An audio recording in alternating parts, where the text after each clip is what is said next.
Hello and welcome to ET Auto Startup Adda, a station for innovation. Today is the bonus show for Startup Adda Season 1. It's been a very enriching and exciting experience doing this Startup Adda. We have done over 40 episodes, and I must tell you, every episode has been great learning, and uh, I've got great insight on how the mobility industry, our newest entrepreneurs, are trying to shape up this industry. After this season one, we'll take a short break and we'll resume season two very soon. We'll inform you. Keep tracking Etioto for the same. We'll take a break of about a month and then we'll resume season two in a new avatar with much more insight, much more a better experience of the show. And we'll try to reach out to again another set of startup founders and entrepreneurs who are trying to move the mobility industry to the next level. Today, in the bonus show, we have a startup that is trying to build end to end solution, infrastructure solution, or charging solution for the long distance electric mobility. Let me introduce to you the startup that we have today is Statiq. They are trying to build charging infrastructure for long distance like car, buses, and trucks. And today we are joined by both the founders. They are very young entrepreneurs, fresh out of the engineering college. One of them is electrical engineer, while other one is an IT engineer. They worked for about 2 years, and in 2022 they started off this startup. Let's hear from them what they want to offer. We have seen a lot of infrastructure solution companies have come up.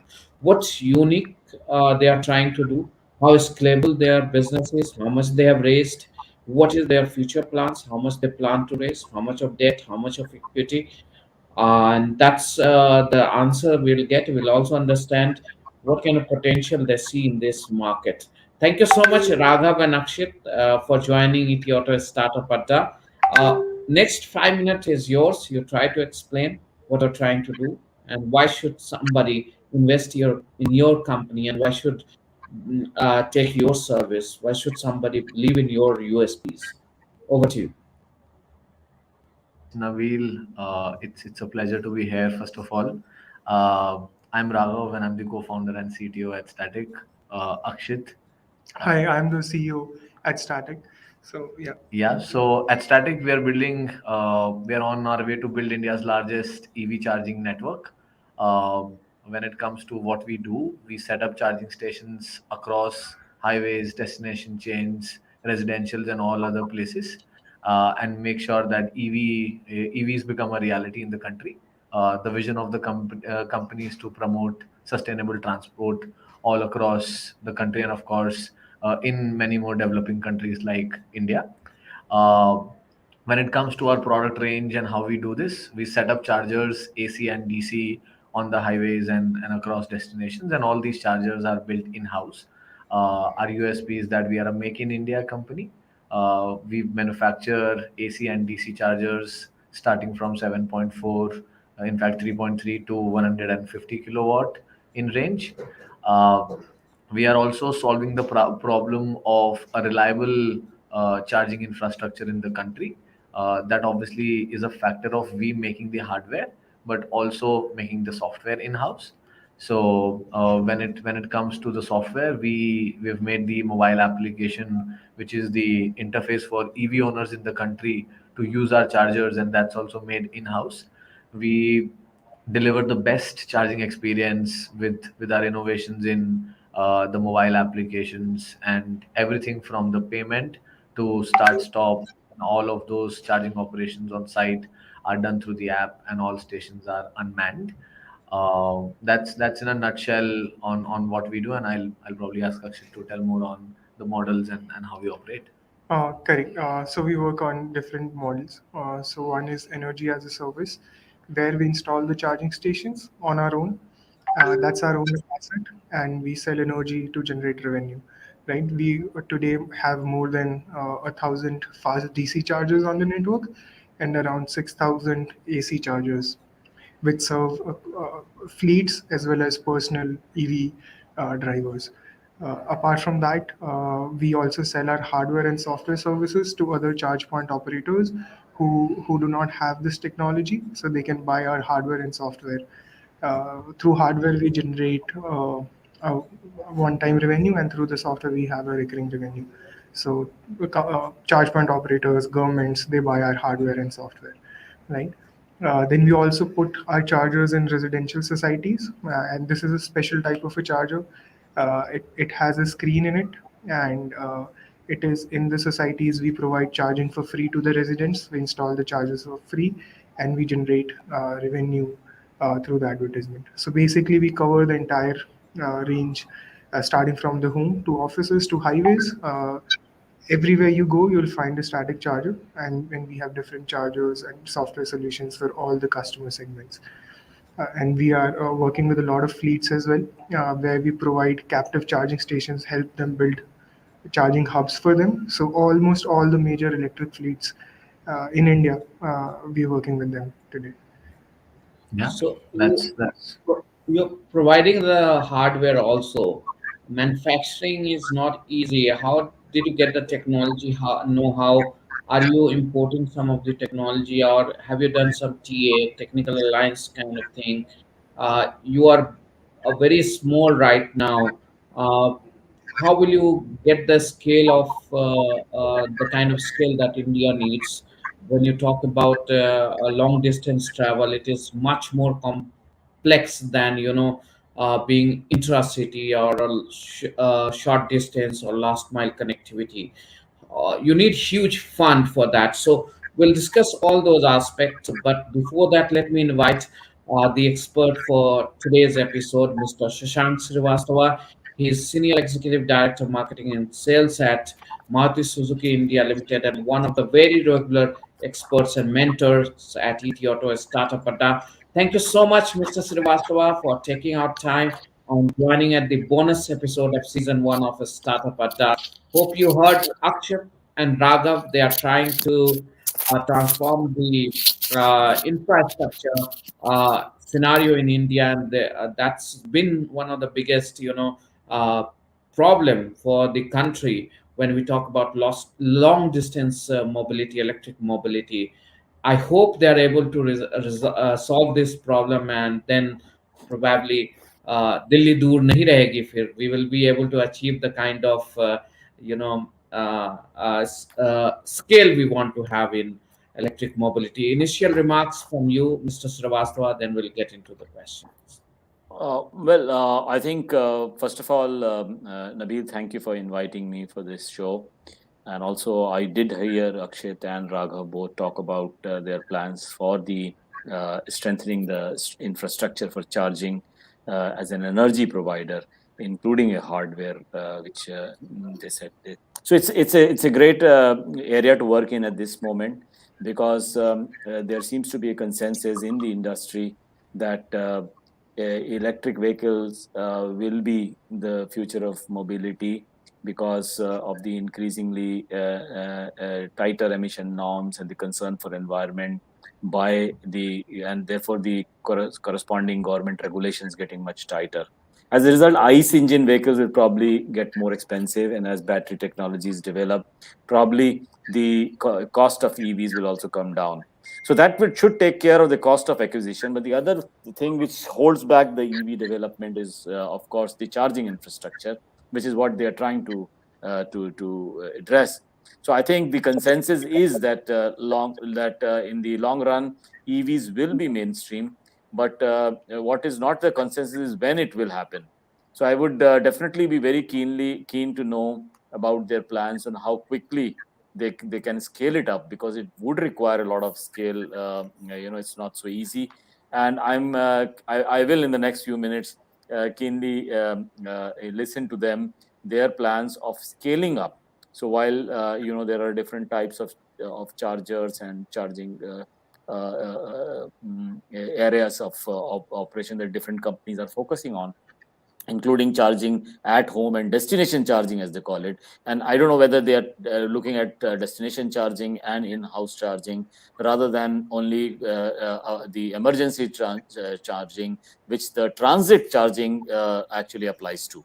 So I'm not sure what is their plans. I didn't get a very clear idea in their 5-minute presentation, so I will definitely like to have their views. But I must say it's a great area to work in, and it's so nice to see a lot of entrepreneurs coming in this area for this thing. Thank you. Thanks a lot, Mr. Shashank. It's great to hear from you. So, to give you a sense, we work in both residential charging, also on the highways, so destination charging, which is transit charging, and we work with OEMs as well. OEMs Hmm. in the country which are making electric Okay. vehicles, and we are doing a lot of technological integrations with them, starting with the software, and we are also working with them to build the hardware technology in terms of charging. Hmm. So working with OEMs plus working with real estate companies to provide residential charging and also going on to the highways. So we're building this entire ecosystem. Okay. That includes both hardware and software technologies. Hmm. That's good. That's good. So, what is it that you are focusing on? Because what you just said is, sorry, Nabil, am I, as they go along, can I keep asking questions, or is it that Of they course, you? of course, of course. Yeah, You have the yeah. first So, questions. yeah. So, what I was thinking was that it's a fairly large area. Uh, in India, one of the things that we often have a problem is that unlike some of the other countries where 90% of the time vehicles are parked at the same spot every night. In our case, it's not the case. Therefore, while there are some cooperative societies, building societies who are developing special parking places with the charging built in, that is fine. But in most cases, the EVs which are being sold currently, the OEM is actually giving a charger or something which they can use at home.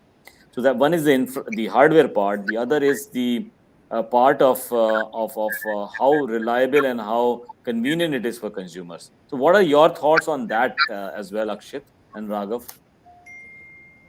Correct. So as you mentioned, like not India, specifically in large metropolitan cities, we live in high-rise apartments, and parking is a problem in a lot of the places, right? Most of the times there are no dedicated parkings as well.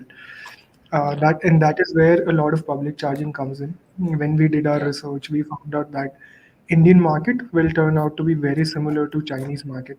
Yeah. oh, And European and US markets will be different because there in US and European markets, people have access to garages. Like everybody has garages and people charge their car overnight there. yeah, But yeah, India will be very similar to China, where more than 60% of the charging will happen in public places because of a lot of similar demographics, right? So that's why we have a great mix of public as well as in-home charging solutions. mm, And that's why we're working with these OEMs. So the OEMs provide the chargers, and we are working with them to build smarter technology so it becomes more convenient. People from their home itself can start, stop, monitor the charging sessions, and even if it's in a society, the society can also monitor the usage of the charger, or they can bill the resident for it just through the software. So we are getting into these kind of integrations with the real estate plus with the OEM as well, so that we can build a superior ecosystem on Yeah. the whole charging front. Yeah, and I think on the reliability piece, Mr. Shashank, you very rightly said, setting up the destination charging ecosystem is one part of the job done.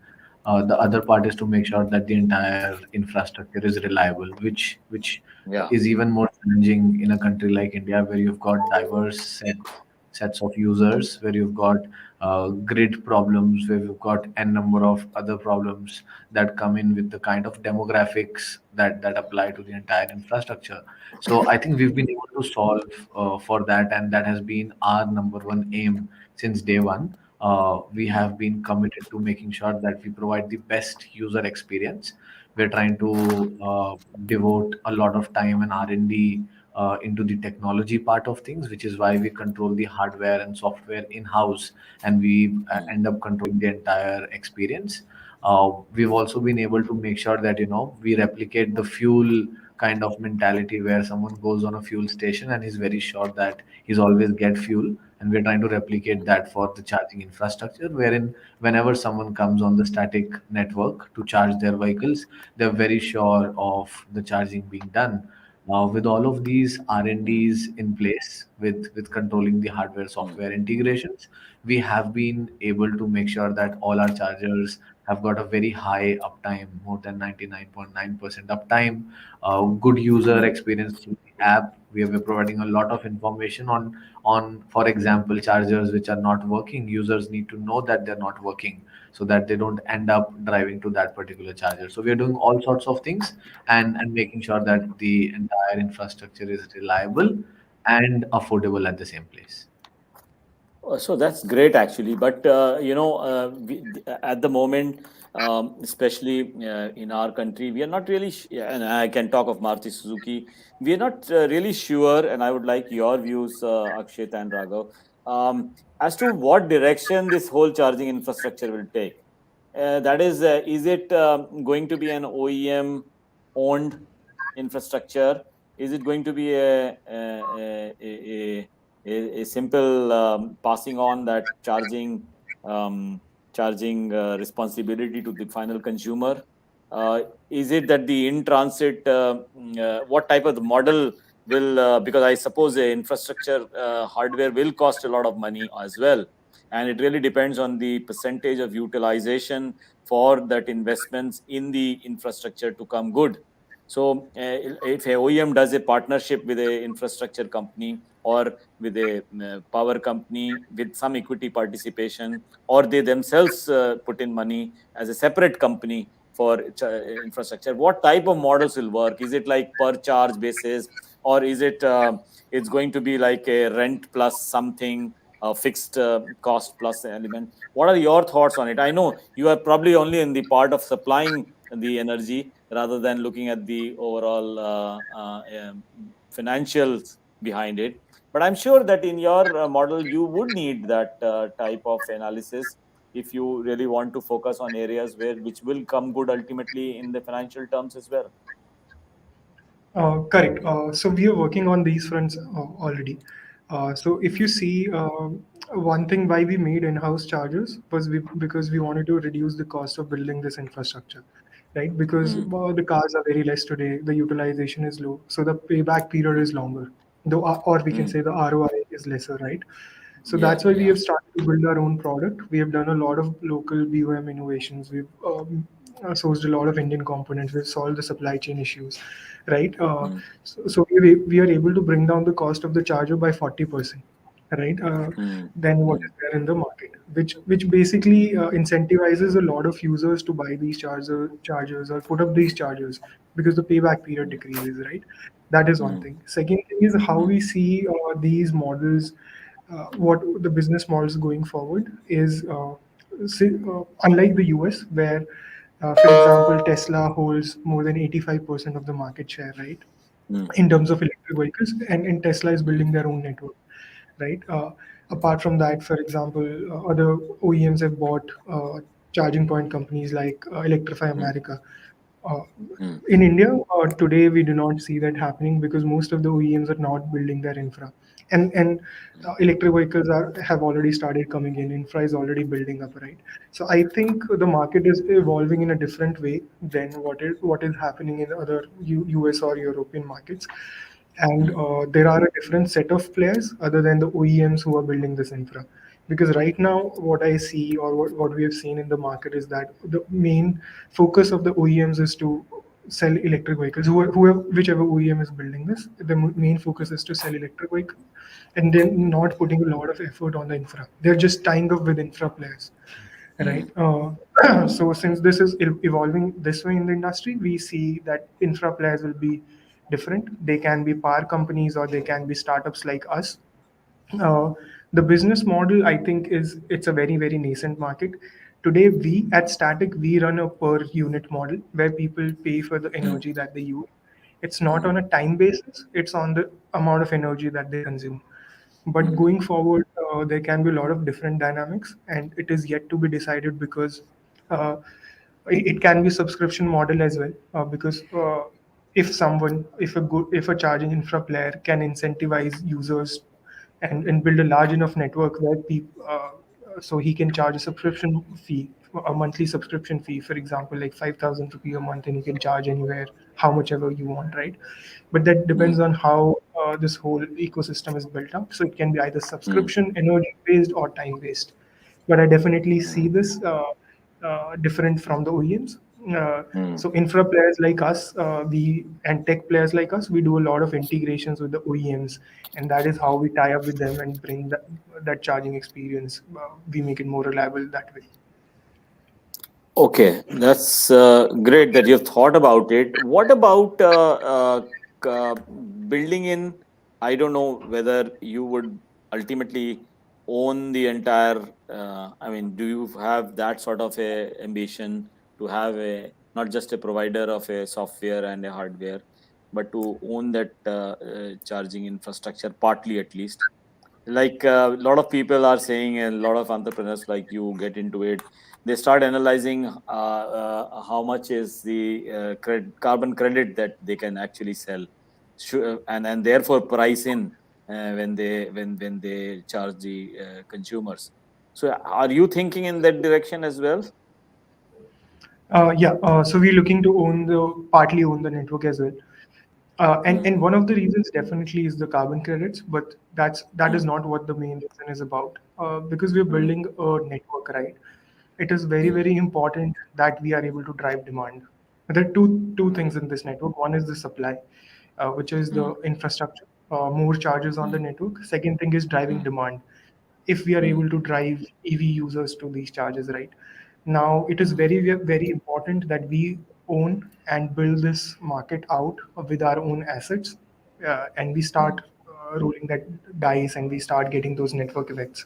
So going forward, we mm, definitely see that we'll own partly network, and we also have in-house AI softwares to identify which are the best locations to put these chargers mm, for mm, maximum mm, utilization, right? And we're starting to capture those locations so that we can get that wheel rolling. mm. That's great. That's great. So Nabil, I think they are quite detailed in their thinking and their analysis of the market. So good work, and I hope you continue to keep up this good work, Raghav and Akshit. Nabil. Just want before you leave, Shashankji, I just want to understand their potentiality in terms of scaling up, in terms of Uh, adaptability in the market. How are they going to solve the huge puzzle in terms of different kind of chargers required for different vehicles, because we do not have any standardization right now. So, mm, what are the challenges you see that they will come across while solving these three big problems? Especially the funding will be huge, because the way the route they are taking, they are going to own own the mm, all the hardware. They are going to produce mm, them, and mm, also I think in terms of margin, also they are going to have a partnership kind of association with the in the transit installation, but in the home ownership they are going to give it for free.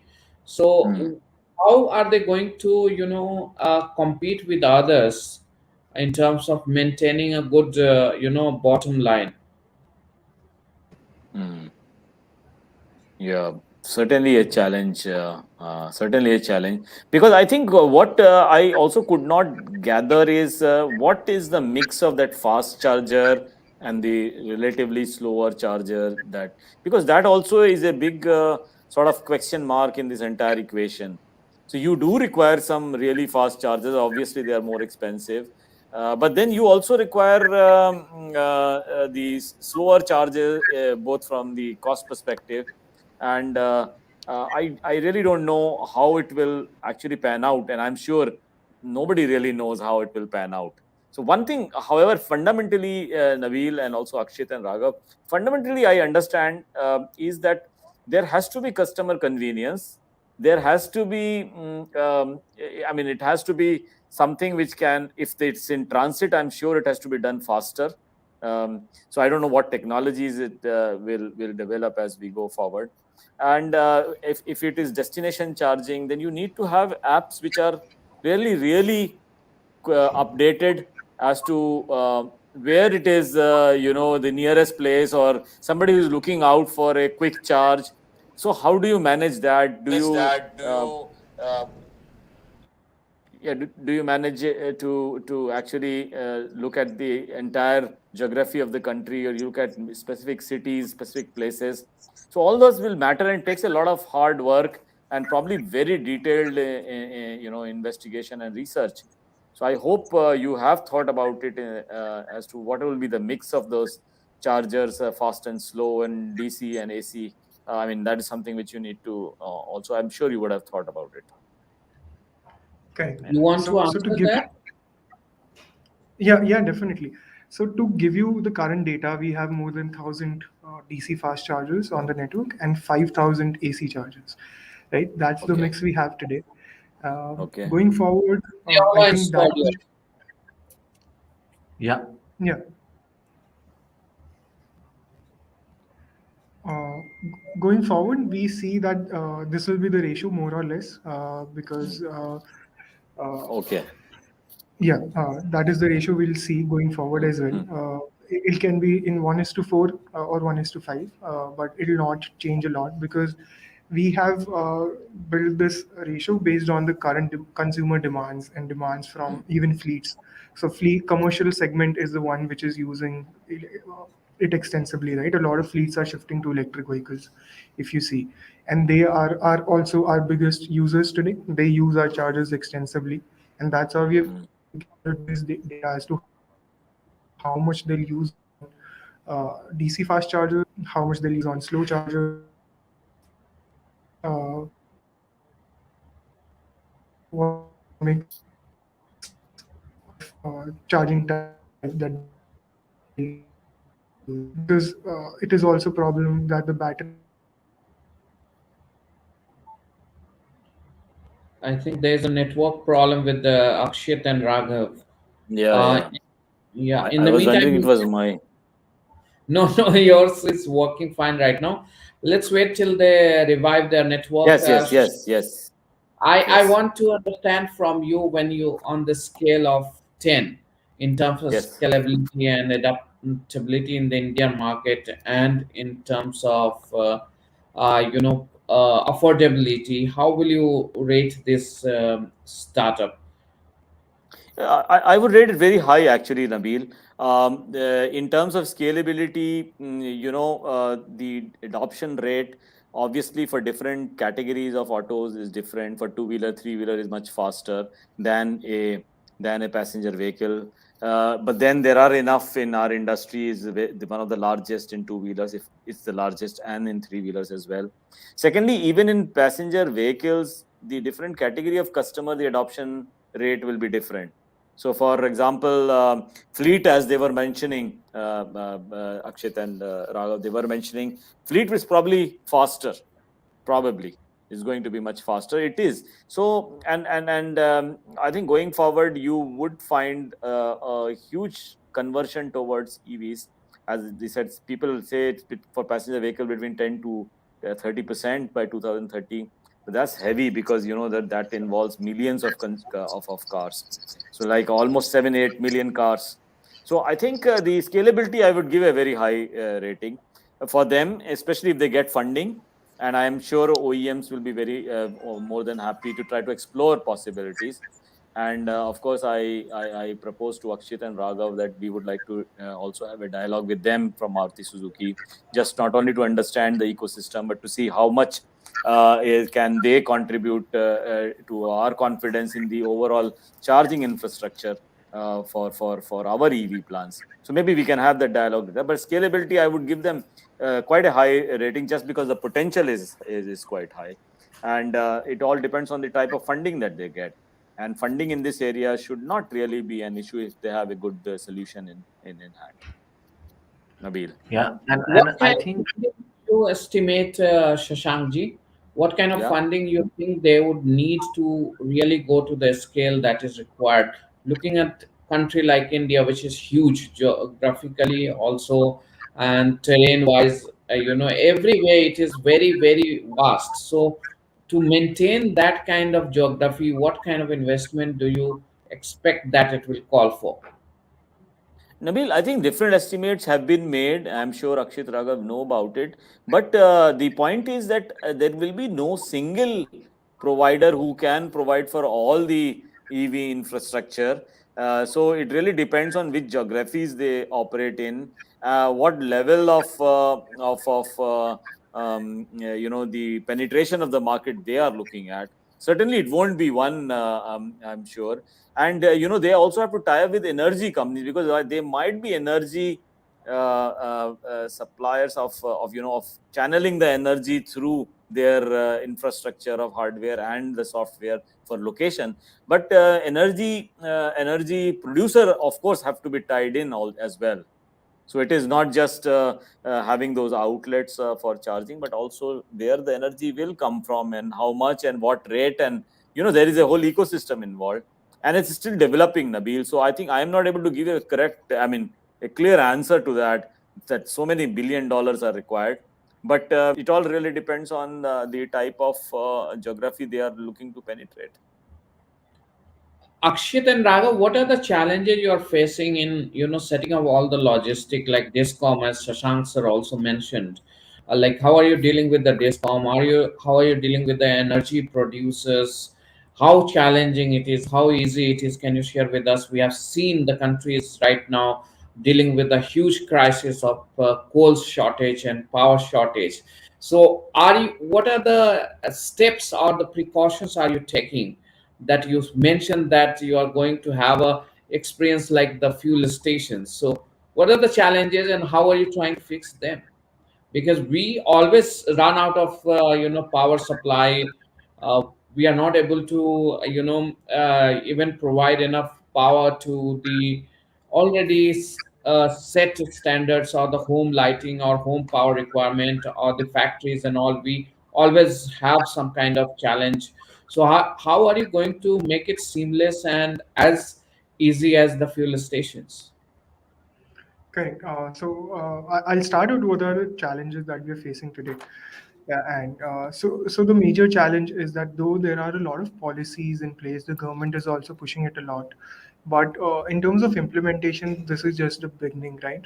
So a lot of the discoms, even though they have the policies, but on ground implementation is really low.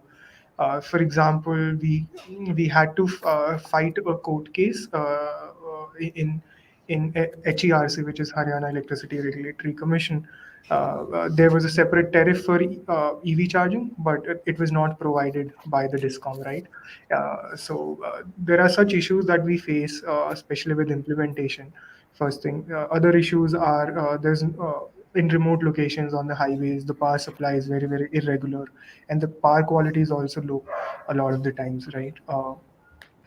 And that's why it takes a lot of time to put up a single fast charger at these locations. And then what we are seeing is that the cars are selling faster than the infra is coming up, because you can buy a car in a single day, right? But you cannot put a charger in a single day. It'll take a long amount of time, right? So infra is lagging behind a lot than the number of cars or the vehicles that are there on the road, uh, which is why there can be a lot of other problems as well. So these are some of the major challenges. Apart from that, in terms of when we manufacture the chargers, because of the global chip shortage, also we faced some supply chain issues as well. So that is also there. So we tried to manage that by building a lot of in-house, a lot of Indian components. We bought a lot of Indian components in the hardware. Right now, how we deal with all of this is first thing. We try to monitor the grid. So wherever we have the chargers, we're not just monitoring the hardware and the parameters that we get from the hardware, but we also monitor the grid there. What are the voltage levels? We have software where we it's an AI software where we get a lot of data as to what are the power supplies, what time the power goes. Based on that, we build a model, and we can inform the customers through our app beforehand, right? We can predict when the power will be there, and if the power is not there, we inform the customer. If there are any issues, we can monitor that as well. First thing is we empower the user with a lot of information so that a user is not stuck on ground, right? Second thing is we are also looking at a lot of off-grid solutions at remote locations. by off-grid, for example, solar off-grid solutions, though they are costly today, but we're looking to integrate that in our technology so that we can, without a lot of reliance on the grid, we can have these solutions at remote locations and generate clean energy, So right? what Uh, percentage of your total power will be from solar? It's just 5% today because we just started integrating those solutions because we faced a lot of problems and we want to get complete clean energy. So it's a solution that we started just now, like 4 to 5 months ago. So, viewer, we are live with Akshit, Raghav, and Mr. Srivastava. If you have any questions, please put them in the comment box. In the next 10 minutes, we'll take up the questions from the audience. Let me go to Shashankji. What's your thought on the explanation that Akshit and Raghav gave on solving these challenges of abrupt, shortage of electricity or irregular supply of electricity? They are trying to build it with the solar power, which is certainly a costly affair. So how do you see this for as a business, in terms of profitability and on how will they manage that? Yeah, so I think that's a big challenge, and I'm not sure whether Akshit and Raghav have thought through the whole thing, especially because it's like really nascent stage of infrastructure of charging development. India, as you know, most of the electricity is through thermal route, and also as they rightly pointed out, in the smaller areas, in fact, even in large cities, you have this problem of irregular supplies. And yes, it's possible to have probably a grid, and I don't know whether it can be monitored online. Whether private players have the access to that data about the grid parameters at different times in different geographies. But if it were so, and if they had a pattern which they can make out, as they are saying they would or they can, then maybe supplement the normal grid with their own input of energy from a secondary grid, which could be driven by a clean source like a wind turbine or a solar powered thing.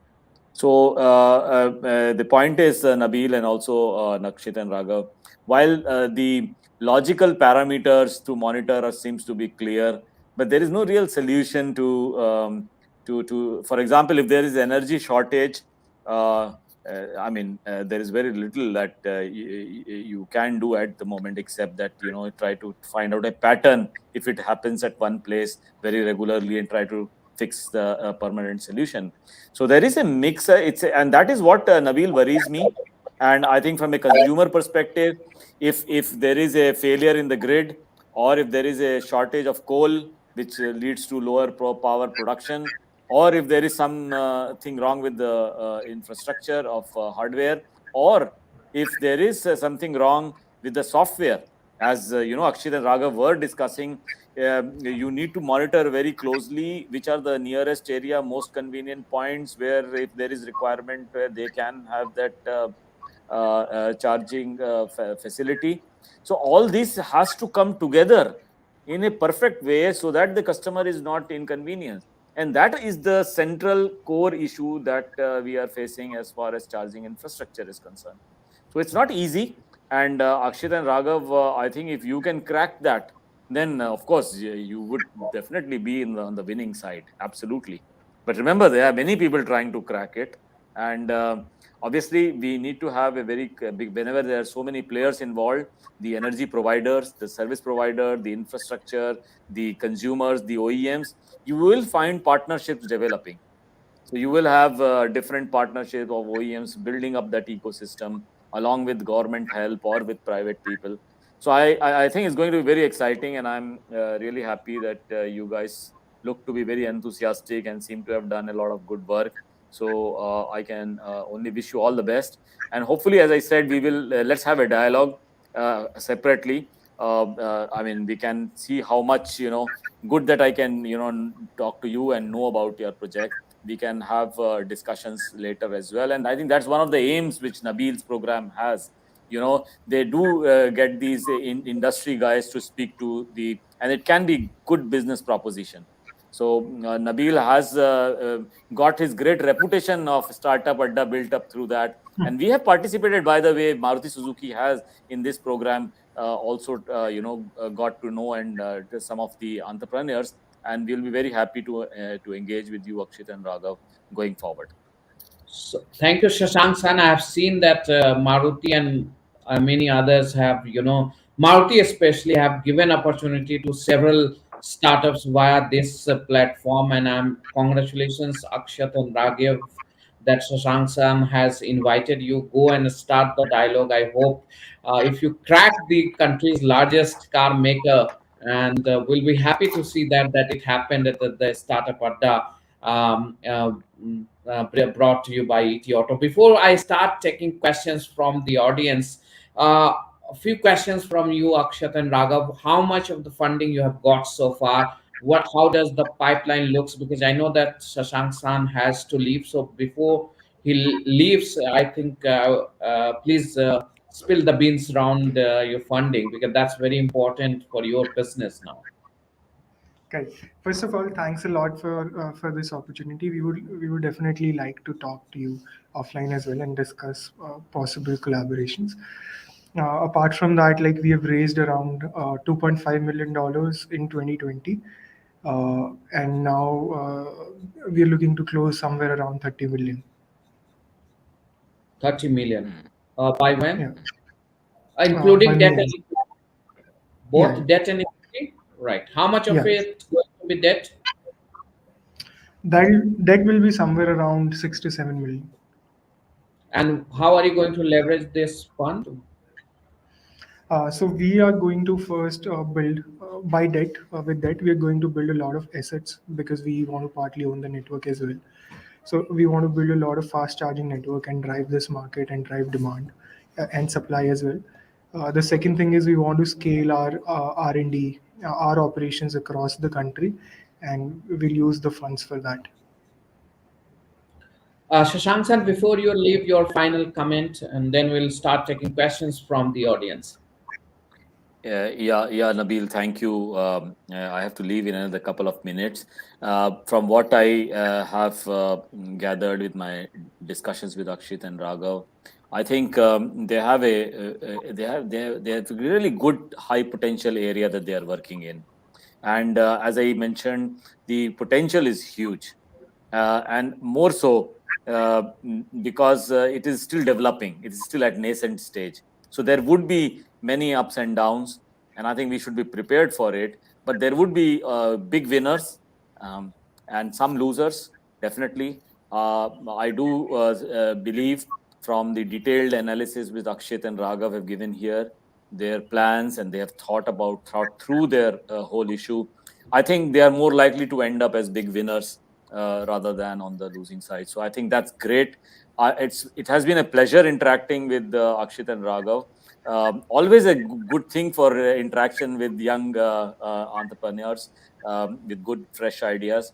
And of course, I must also, since this is what Nabil said, a bonus edition of the Startup Adda, I must congratulate Nabil also.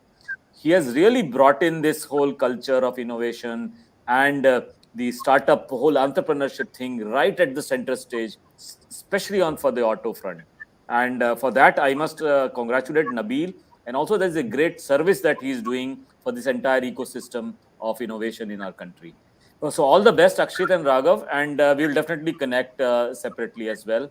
I think the potential is huge, and let's try to see that if we can, work out and try to solve this conundrum of how to go Right. forward, considering the situation in our country as regarding the charging infrastructure. Thank you very Shashank, much for your thank you so participation. much for your immense contribution to the season one of Startup Adda. And we'll very soon bring the season two of the Startup Adda in a much better and grander, way. And look forward to your continued support. Thank you so much for Thank joining you. us. Thank you. Thank you so much. Thank you very I much. Bye. continue the discussion with Raghav and Yes, Akshit in the yes. meantime and take Sure, questions sure. from the audience. Thank you so much Thank you. once again, Shashank San, for Thank you. joining your Startup Thank Adda. you. Thank you. Thank Thank you. Thank you, Shashank. Bye. Thank you.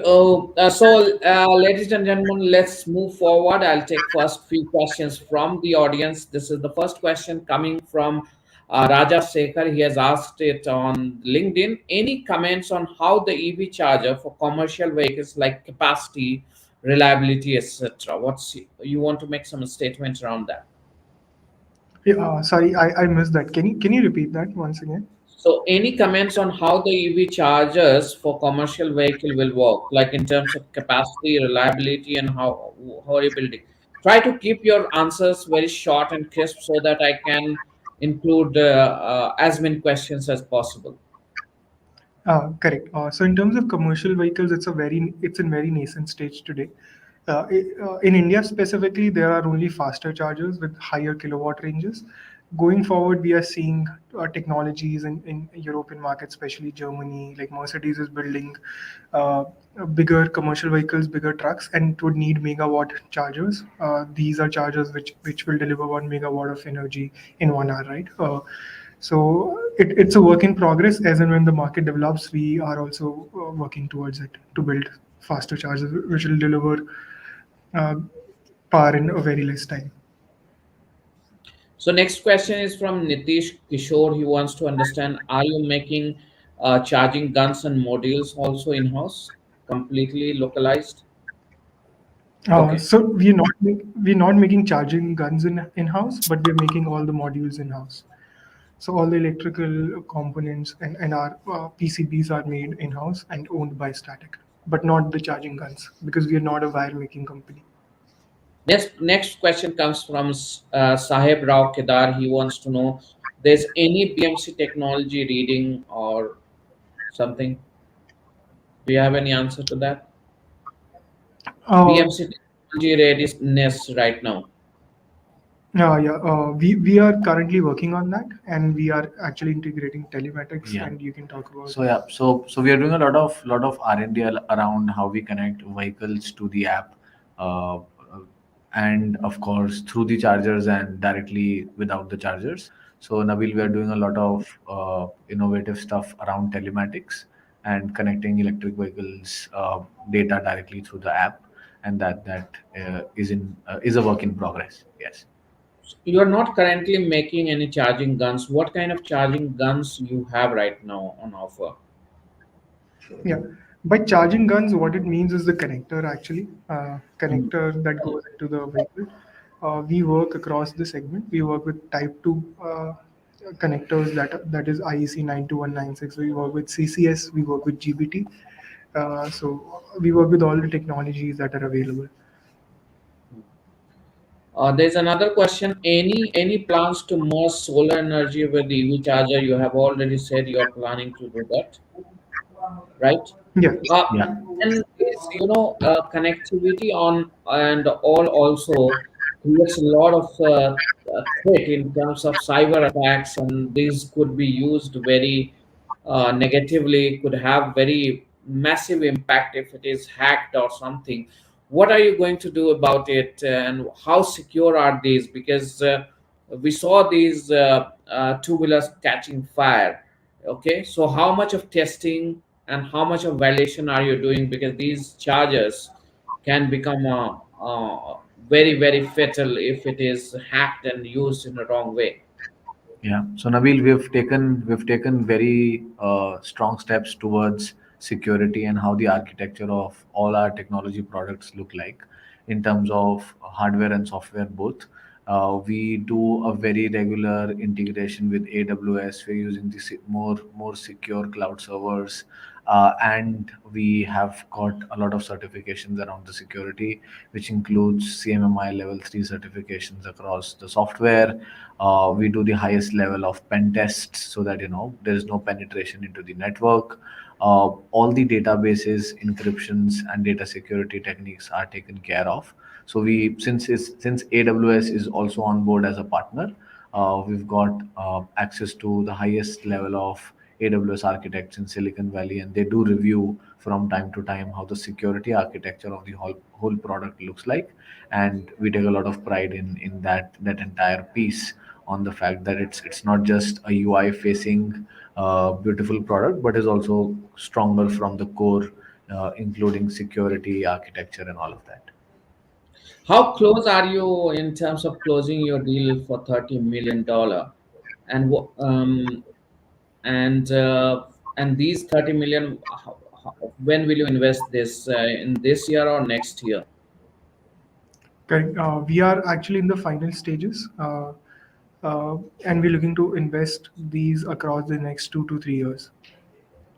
Okay, so you have some debt also, some equity also. So Yeah. how much you are raising debt, and at what valuation right now? How far are you from becoming an unicorn? When do you expect to be unicorn? Correct. That's one style sheet when we measure a startup. So just want to understand, when do you target to achieve that one? Correct. Though the our goal is actually not to become a unicorn. Not That's to on the become. way. No, that's not the goal. It's not the aim. The aim is to build a network, right? If we become a unicorn on the way, that's a very good thing. Though with the scale that we're growing, we see that we'll be able to deliver that impact in the next 3 years, I think. Today, on in terms of valuation, we are still discussing it, and we'll let you know once we close the round, and we'll be out for the public to know. So how much, at least you tell me how much debt, how much equity you are raising. Yeah, so around 7 million debt and rest equity. The seed round was a equity, right? How much Yeah. Yeah, equity did you give out for 2.5 million that you raised? around 20%. 20%. So I think now the valuation must be much higher than what it was earlier, right? Correct. Yeah. So how much higher? Can you give us a percentage, or it has doubled, or what? Where do you see your? I do not have a fixed number today because we have not closed the round, but it has grown like 10 times in the last 2.5 years in terms Okay. of valuation. Yeah, So means for 2.5 million, you will give maximum 2% right now, right? This is what you're saying, yeah, 2-3%, right? somewhere around that. Yeah. And at the similar valuation, you will raise this. How much are you raising from equity right now in 30 million that you talked about? 23 million. 23 million. Hmm. 7 million will be debt. Okay. Okay. Thank you so much, Akshit and Raghav, for joining Ethioto Startup Adda.